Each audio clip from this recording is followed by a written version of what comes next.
రాయలసీమ ఎత్తిపోతల పథకం ఎందుకు ఆగింది, ఎవరి వల్ల ఆగిందో ప్రజలకు తెలియజేసేందుకు తాము వెళుతుంటే అడ్డుకున్నారని Nellore rural YCP incharge Anam Vijay Kumar Reddy ఆరోపించారు. ఆయన ఛానల్ 9తో మాట్లాడారు. ఈ సందర్భంగా ఆయన మాట్లాడుతూ పోలీసులు తమ ఇళ్ల వద్దకు వచ్చి నోటీసులు ఇచ్చి అడ్డుకోవడం సమంజసం కాదని ఆయన పేర్కొన్నారు. రాయలసీమ ఎత్తిపోతల పథకం నిలిపివేయడం వల్ల నెల్లూరు తదితర జిల్లాలు ఎడారయ్యే అవకాశం ఉందని, తమ జిల్లా అధ్యక్షుడు కాకాని గోవర్ధన్ రెడ్డి పిలుపు మేరకు తాను ప్రయాణమవుతున్న సందర్భంలో ఇలా పోలీసులు అడ్డుకున్నారని ఆయన తెలిపారు.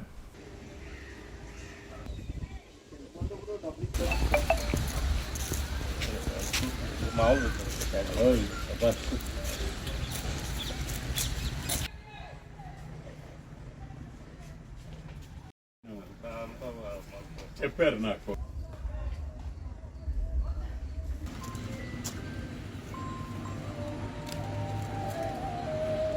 రాయలసీమ ఎత్తిపోతల పథకం ఎందుకు ఆగింది, ఎవరు దీనికి కారకులు అనేది విశ్లేషణ చేయడానికి, మరి అదే విధంగా ప్రజానీకానికి తెలియజేయడానికి మా జిల్లా అధ్యక్షులు కాకాని గోవర్ధన్ రెడ్డి గారి పిలుపు మేరకు మేమందరం కూడా సోమశిల ప్రాజెక్టు దగ్గరకు వెళ్లి నెల్లూరు ప్రజలకి తాగునీరు కానివ్వండి, సాగునీరు కానివ్వండి, అదే విధంగా నెల్లూరు జిల్లాకి సంబంధించి మరి అదే విధంగా రాయలసీమకు సంబంధించి జరిగినటువంటి నష్టాన్ని గురించి ప్రజానీకానికి తెలియజేయాలనే ఉద్దేశంతో ఆ ప్రాంతాలకి వెళ్లాలనేటటువంటి ఆలోచనతో మేమందరం కూడా జిల్లా పార్టీ ఆఫీస్ కు బయలుదేరే కార్యక్రమంలో నెల్లూరు రూరల్ కి సంబంధించినటువంటి పోలీసు వ్యవస్థ, పోలీసులు అదే విధంగా ఇన్స్పెక్టర్ గారు అందరు కూడా ఇక్కడికి రావటం జరిగింది. మా ఆఫీస్ దగ్గరికి వచ్చి మీరు ఆ ప్రాంతానికి వెళ్ళడానికి లేదు అని చెప్పి హౌస్ అరెస్ట్ కింద మాకు నోటీసులు ఇచ్చి మమ్మల్ని ఇక్కడే నిలుపుదల చేయటం జరిగిందని మనం చేస్తున్నాం.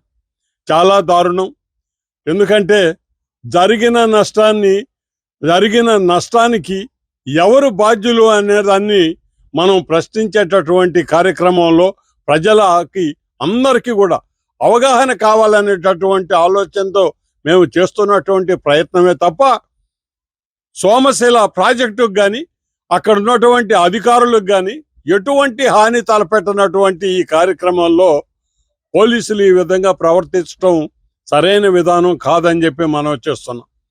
దాదాపుగా ఇక అక్కడ ఉన్నటువంటి రేవంత్ రెడ్డి గారు ఎవరైతే తెలంగాణ రాష్ట్ర ముఖ్యమంత్రిగా ఉన్నారో వారే స్వయంగా అసెంబ్లీ సాక్షిగా చంద్రబాబు నాయుడు గారి సహకారంతో మేము రాయలసీమ ఎత్తిపోతల పథకాన్ని నిలుపుదల చేయగలిగాము, దానివల్ల తెలంగాణ రాష్ట్రం లబ్ధి పొందింది అని చెప్పి వారు చెప్పిన విషయాన్ని ఒక బాధ్యత కలిగినటువంటి ముఖ్యమంత్రిగా దాన్ని ఖండించటం కానీ లేదంటే దాన్ని సమర్థించడం కానీ ఏమీ చేయకుండా ఒక్క మాట కూడా మాట్లాడకుండా అతను ఊరుకొని ఉండేటటువంటి పరిస్థితి చూసిన తర్వాత రాయలసీమకి తెలిసి చంద్రబాబు నాయుడు గారు ద్రోహం చేశారు. మరి అదేవిధంగా నెల్లూరు జిల్లా మెట్ట రైతాంగానికి అంతా కూడా ద్రోహం జరిగింది అనేటటువంటి ఆలోచనతో ఈరోజు ప్రజలున్నారు.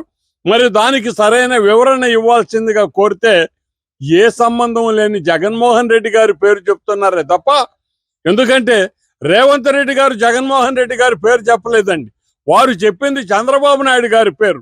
వివరణ ఇవ్వాల్సింది చంద్రబాబు నాయుడు గారు అయితే జగన్మోహన్ రెడ్డి గారిని విమర్శించడంలో అర్థమే లేదు అని చెప్పి ఈ సందర్భంగా మేము ప్రజానీకానికి తెలియజేస్తూ, ఇటువంటి దారుణం రాయలసీమ ద్రోహి అయినటువంటి చంద్రబాబు నాయుడు గారి ఈ కుతంత్రాలని చేసినటువంటి మోసాన్ని ప్రజలకు తెలియజేయాల్సిన బాధ్యతగా మేమందరం కూడా వైఎస్ఆర్ కాంగ్రెస్ పార్టీ నాయకులు, కార్యకర్తలు అందరూ కూడా సోమశిల ప్రాజెక్టు దగ్గరికి ఈరోజు అదేవిధంగా రేపు కండలేరు ప్రాజెక్టు దగ్గరకు కూడా వెళ్ళాలనేటటువంటి ఒక కార్యక్రమాన్ని రూపొందించుకుంటే అందరూ కూడా ఈ ప్రభుత్వ అధికారుల సూచన మేరకు లేకపోతే ఇక్కడ ఉన్నటువంటి రాజకీయ వ్యవస్థ ప్రోద్బలంతోనూ పోలీసు శాఖ వారు అందరూ కూడా నాయకుల్ని ఇళ్ల దగ్గరనే నిర్బంధించడం అనేది పూర్తిగా ఆక్షేపణీయమైనటువంటి విషయం.